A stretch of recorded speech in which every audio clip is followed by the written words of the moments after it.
They rolled in with million-dollar armored trucks, state-of-the-art weapons, and a tactical team trained for war. He had a rusty tow truck, a welding torch, and a garage full of scrap metal. This isn't just another story about revenge. It's a terrifying look at what happens when a good, quiet man, a man who could be your neighbor, maybe even someone like you, loses the only thing he has left in the world to a fatal, irreversible mistake. And in the silence that follows, he decides that if justice won't come for him, he will build it himself. So stick with me, because I'm about to walk you through every calculated step, every ingenious trap, and every gut-wrenching decision that allowed one grieving mechanic to systematically dismantle an entire police department from the inside out, armed with nothing but his own two hands and a toolbox full of rage.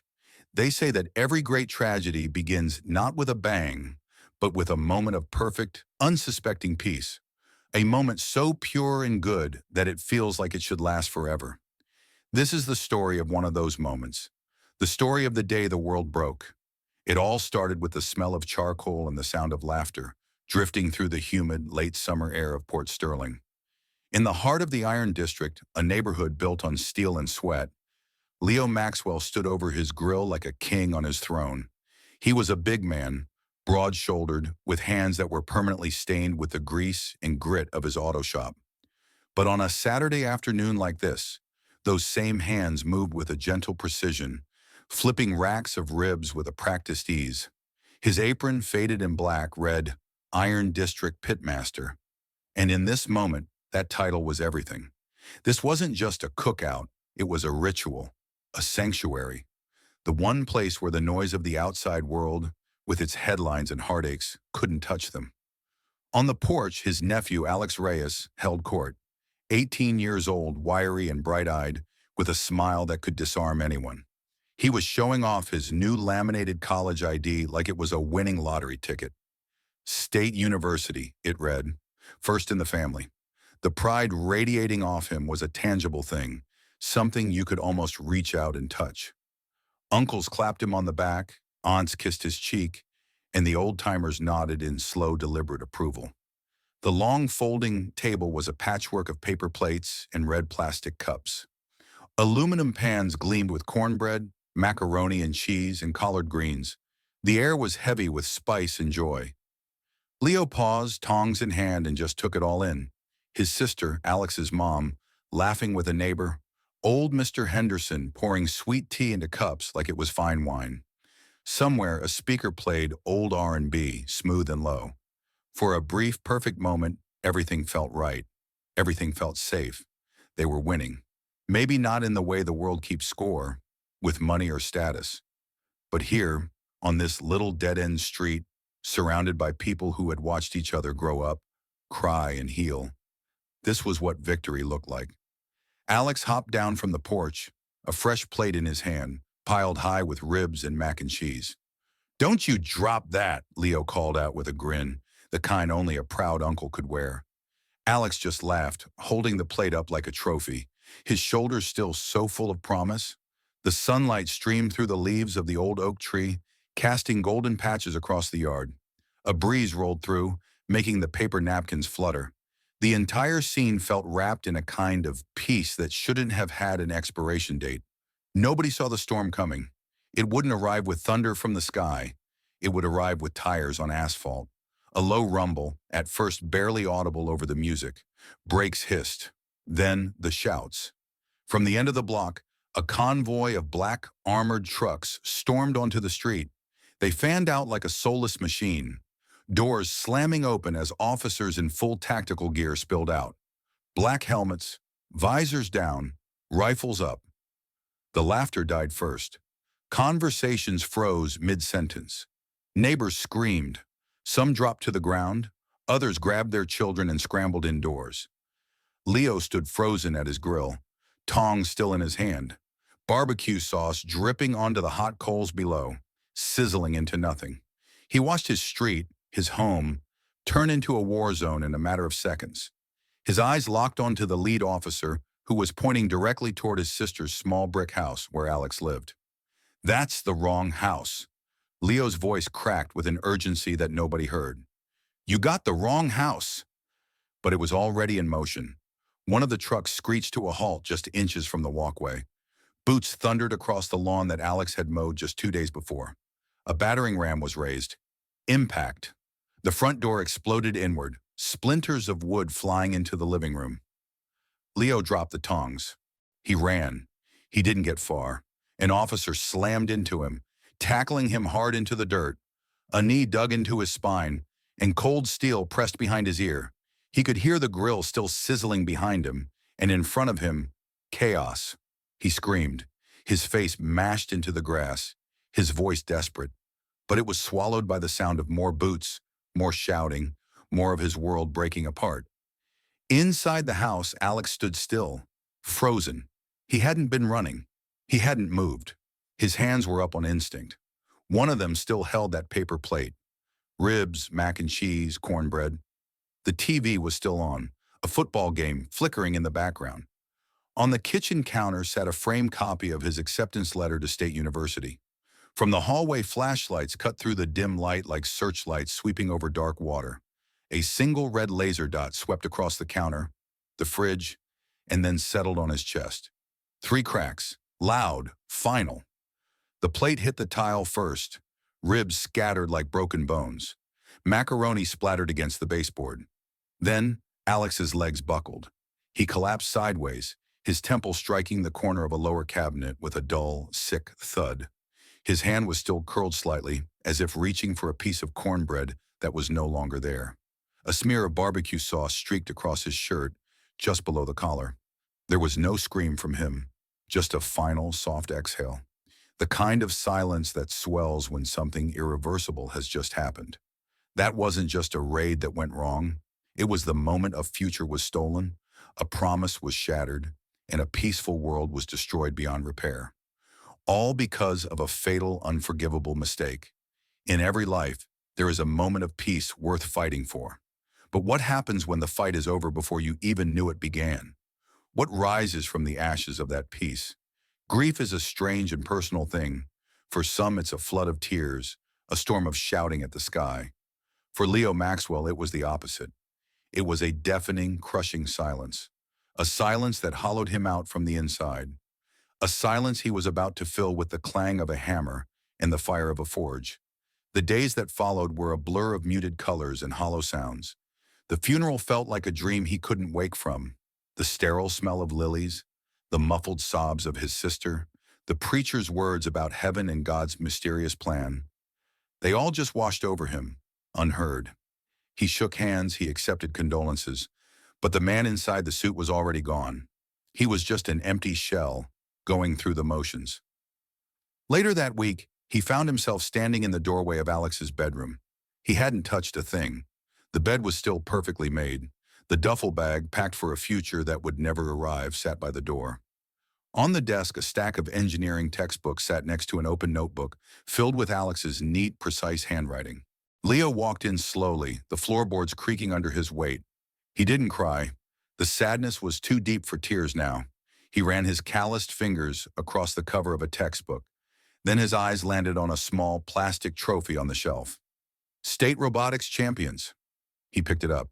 He remembered the weekend Alex spent building that robot, the focused look of concentration on his face, the triumphant shout when they won. He clutched the trophy in his hand, its cheap plastic edges digging into his palm, a sharp reminder of a brilliant mind, extinguished.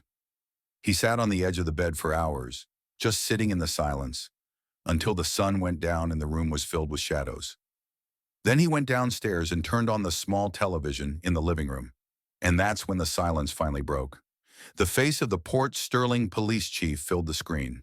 He stood at a podium, his uniform crisp, his expression carefully neutral. He spoke in a flat, rehearsed cadence. "Our internal investigation has concluded," the chief said, his eyes never quite meeting the camera. "The unfortunate events were the result of a tragic case of mistaken address. A procedural error." Leo leaned forward. His entire body went rigid. The chief cleared his throat. "While our hearts go out to the family, the actions of the officers were found to be in accordance with departmental protocol in a high-risk entry. No charges will be filed at this time. At this time, those three words hit Leo harder than the tackle on his front lawn. It wasn't an apology, it was a dismissal, an insult written in the language of bureaucracy. They weren't just saying they made a mistake, they were saying the mistake didn't matter. Alex's life didn't matter.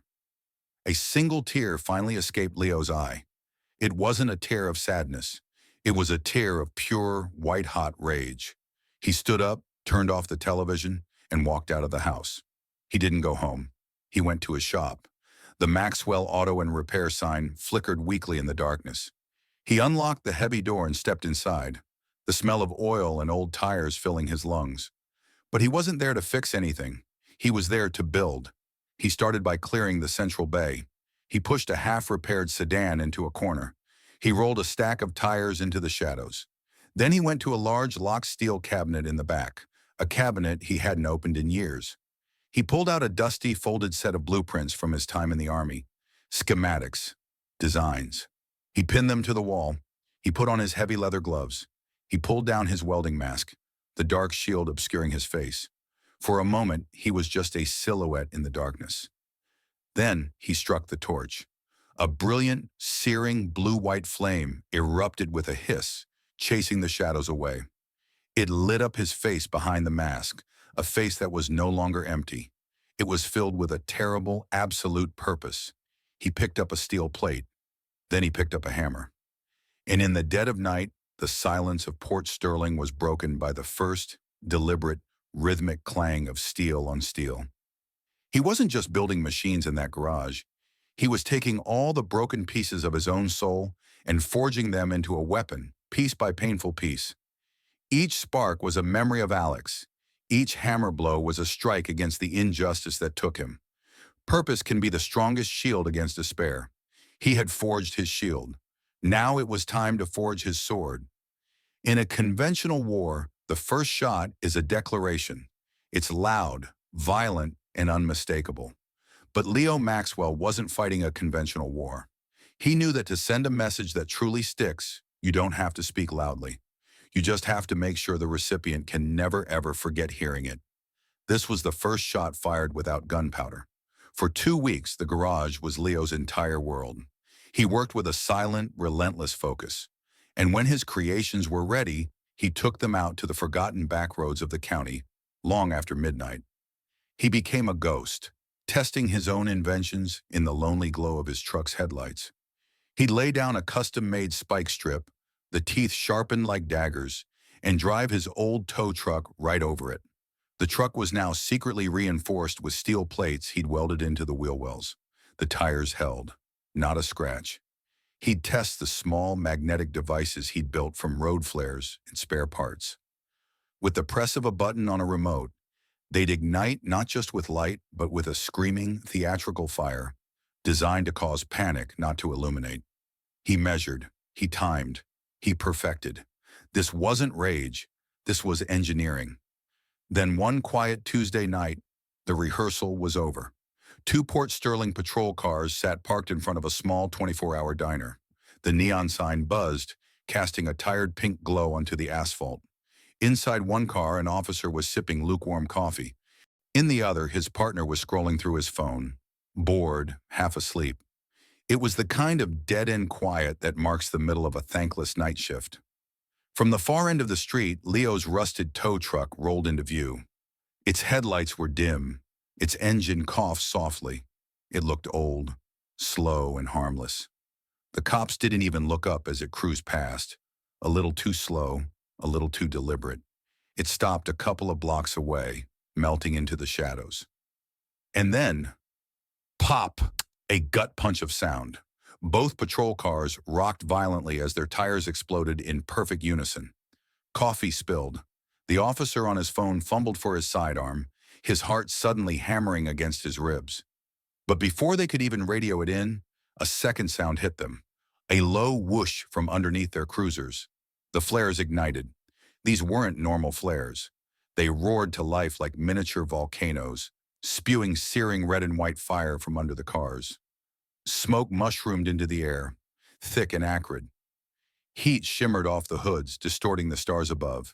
It was pure chaos. One cop tripped over the curb trying to get away. The other fumbled with the fire extinguisher in his trunk, shouting into a radio now filled with static and panic. Inside the diner, a waitress dropped a tray of plates, the sound of shattering ceramic lost in the noise outside. And through it all, the tow truck just sat there. Engine off, lights off, a silent judge passing sentence. It watched as a small crowd gathered, phones up, recording the two burning, crippled police cars. Then just as quietly as it arrived, it slipped away, vanishing into the night like it was never there. When the fires were finally out and the smoke cleared, they saw it. It was the detail that turned this from a simple act of vandalism into something else entirely, something colder. Bolted directly onto the hood of one of the cruisers was a flat piece of steel. Welded onto it, in crude, angry letters, was a message. 3 lines that would be on every news channel by morning. Wrong house, wrong kid. Your turn. That wasn't an attack. It was a lecture. A lesson written in fire, steel, and fear. Leo hadn't just destroyed 2 cars. He had publicly shattered the illusion of safety and control for the entire Port Sterling Police Department. He let them and the world know that a ghost was now hunting them. The most effective warning isn't a threat. It's a demonstration of capability. The message had been sent. And from the darkness, Leo watched, waiting for their reply. Fear is a virus. Once it finds a host, it multiplies. And once it spreads within a closed system, like a police department, it eats everything from the inside out. It corrodes trust, devours confidence, and replaces procedure with pure, animal paranoia. Leo Maxwell had just become patient zero, and the entire Port Sterling Police Department was starting to show symptoms. This is the story of what happens when the hunter becomes the prey. The message on the hood of the car changed everything. It wasn't just a crime scene anymore. It was a declaration of war, and the police department, for the first time in a long time, was on the defensive. The rules changed overnight. No more solo patrols. No officer was to ride alone. Ever. Patrols were doubled up, then tripled. Before starting a shift, officers would check under their cars with flashlights. On the streets, their eyes weren't looking for criminals anymore. They were scanning rooftops, alleyways, and every rusted-out tow truck that rumbled past. They were looking for a ghost, and the ghost was looking right back at them. Leo's tactics evolved. He was no longer just setting traps. He was now actively hunting. One night, a lone cruiser sat at a 4-way stop in a forgotten industrial park. Out of the darkness, Leo's truck roared to life, its headlights off. It slammed into the rear of the cruiser with a scream of tortured metal, sending it skidding into a telephone pole. Before the 2 dazed officers could even unbuckle their seatbelts, the truck had reversed, spun around, and vanished into the shadows.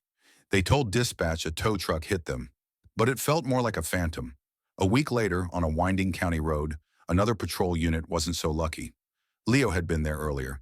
He had stretched a custom-made chain, fused with sharpened steel teeth, across the 2 lanes. It was knee-high, almost invisible in the twilight. The cruiser hit it at 50 miles an hour. The chain didn't just pop the tires.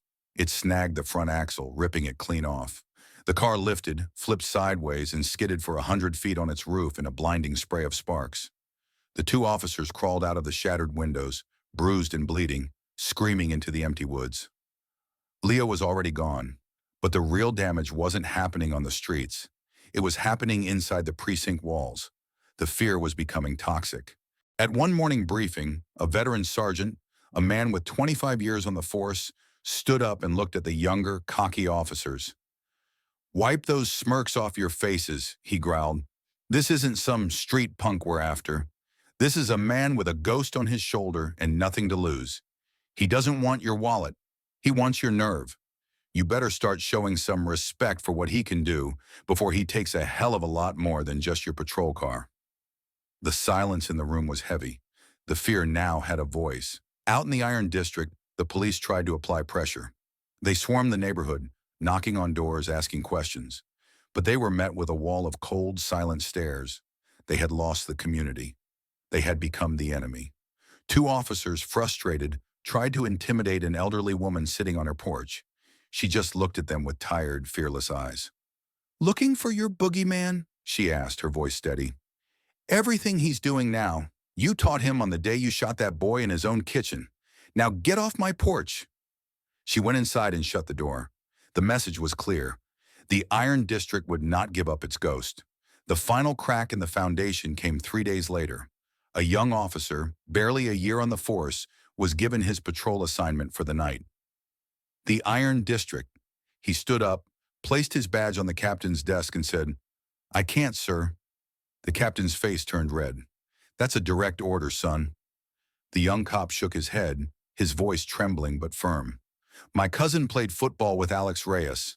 I'm not going out there to get hunted because of a mistake this department won't even admit it made." He turned and walked out, leaving his badge behind. The entire room watched him go. No one said a word. The virus had finally taken hold. Leo had successfully turned the city's protectors into prisoners in their own patrol cars. He didn't need to be everywhere at once. He just needed to plant the idea that he could be, and their own fear would do the rest of the work for him. When you take everything from a man, you also unintentionally give him the freedom to do anything. And as the soldiers begin to doubt their war, their general becomes the next to fall. Every war has a general, a king on the chessboard. And Leo Maxwell, the ghost of the Iron District, knew that to win, you couldn't just keep taking pawns off the board. Eventually, you had to have a conversation with the king. But this wouldn't be a conversation with words. It would be a conversation conducted in the universal language of fear. You can hide in your office, behind locked doors and bulletproof glass, but you can't hide from your own mind, especially when a ghost is knocking on the door from the inside. The police chief of Port Sterling wasn't sleeping anymore. He'd sit in his office late into the night, the blinds drawn tight, staring at incident reports that all told the same story. His story. The story of how he lost control of his own city. The confident, stoic leader from the press conference was gone, replaced by a jumpy, paranoid man who kept a bottle of whiskey in his bottom desk drawer. One night, around 2 a.m., something made him stand up and walk to the window. He parted the blinds just a crack and peered down at the empty street below. It wasn't empty. Parked directly across the street, sitting silently under a flickering streetlight, was a rusted tow truck. Its engine was off. Its lights were dark. It was just there, watching. The chief's heart hammered against his ribs. He felt a cold sweat bead on his forehead.